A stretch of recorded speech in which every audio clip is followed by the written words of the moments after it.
Hormuz से Iran अपनी शर्तों के हिसाब से जहाजों को गुजरने दे रहा है।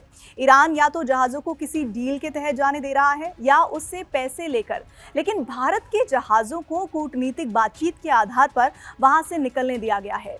ये कैसे हुआ, इसकी पूरी कहानी मैं आपको बताती हूँ। ईरान और अमेरिका के बीच जारी तनाव की वजह से हॉर्मुज स्ट्रेट सुर्खियों में है। ईरान इस मार्ग से मालवाहक जहाजों को अपनी सुविधा के मुताबिक गुजरने दे रहा है। जहाजों को निकलने देने के लिए ईरान ने 2 शर्तें तय की हैं, एक डील और दूसरी टोल वसूली।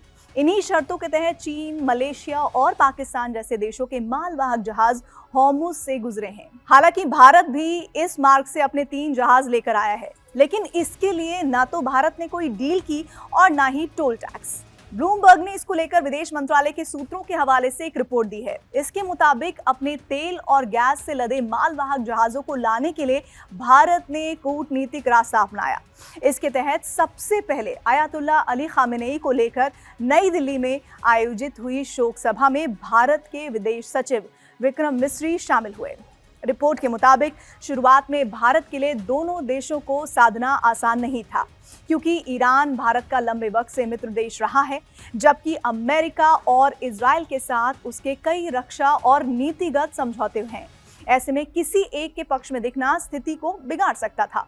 खामेनेई की शोक सभा में विक्रम मिस्री के शामिल होने के बाद ही भारत ने बातचीत तेज की। खुद विदेश मंत्री एस जयशंकर ने इस दौरान कम से कम 3 बार अपने ईरानी समकक्ष से फोन पर बात की।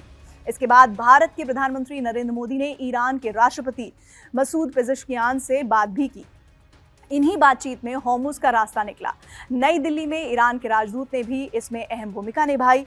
इसके बाद ईरान सरकार ने इस्लामिक रेवोल्यूशनरी गार्ड को भारत के जहाज़ों को सेफ रास्ता देने का निर्देश दे दिया। भारत ने भी ईरान की मदद की। ब्लूमबर्ग के मुताबिक बातचीत का रास्ता उस फैसले के बाद खुला जिसमें भारत ने ईरान के एक नौसैनिक जहाज को कोच्चि में लंगर डालने की सहमति दी, क्योंकि इसी दिन श्रीलंका के क्षेत्र में ईरान के युद्धपोत डेना को अमेरिका ने पनडुब्बी के जरिए डुबो दिया था। ये ईरान के लिए बड़ा झटका था। भारत अगर कोच्चि में लंगर डालने की अनुमति नहीं देता तो नौसैनिक जहाज पर भी अमेरिका निशाना साध सकता था। ईरान ने इस बात को समझा और भारत से कूटनीतिक बातचीत शुरू की।